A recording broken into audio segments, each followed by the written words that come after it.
തദ്ദേശ തെരഞ്ഞെടുപ്പ് അടുത്തിരിക്കെ പാലക്കാട് ബി.ജെ.പിയിൽ വിഭാഗീയത രൂക്ഷം. ബി.ജെ.പി സംസ്ഥാന വൈസ് പ്രസിഡന്റ് സി കൃഷ്ണകുമാറിന്റെ നേതൃത്വത്തിലാണ് പടയൊരുക്കം. അതേസമയം കൃഷ്ണകുമാർ വിഭാഗത്തിനെതിരെ ആർ.എസ്.എസിനും ബി.ജെ.പി സംസ്ഥാന പ്രസിഡന്റിനും ഒരു വിഭാഗം പരാതി നൽകി.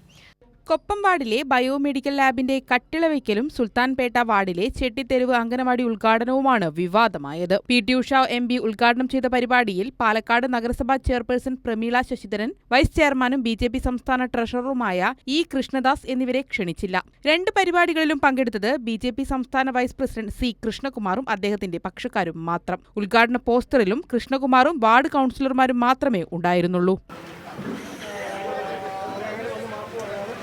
കൊപ്പം വാർഡിലെ ബയോമെഡിക്കൽ ലാബിന്റെ കട്ടിളവയ്ക്കൽ വാർഡിന്റെ മാത്രം പരിപാടിയാണെന്നാണ് മിനി കൃഷ്ണകുമാറിന്റെ വിശദീകരണം. കൌൺസിലർ വിജയലക്ഷ്മിയുടെ വാർഡിലെ ചെട്ടിത്തെരുവ് അംഗനവാടി നിർമ്മിച്ചത് നഗരസഭാ ഫണ്ട് ഉപയോഗിച്ചാണ്. നഗരസഭയുടെ പരിപാടികളിൽ നിന്ന് നഗരസഭ ഭരിക്കുന്നവരെ ഒഴിവാക്കിയതിനെതിരെ നഗരസഭാ അധ്യക്ഷ പരാതി നൽകി. വിഭാഗീയ പ്രവർത്തനം നടത്തുന്ന സി കൃഷ്ണകുമാറിനെതിരെ ആർ.എസ്.എസ്, ബി.ജെ.പി നേതൃത്വത്തിലും പരാതി നൽകിയിട്ടുണ്ട്. കൈരളി ന്യൂസ്, പാലക്കാട്.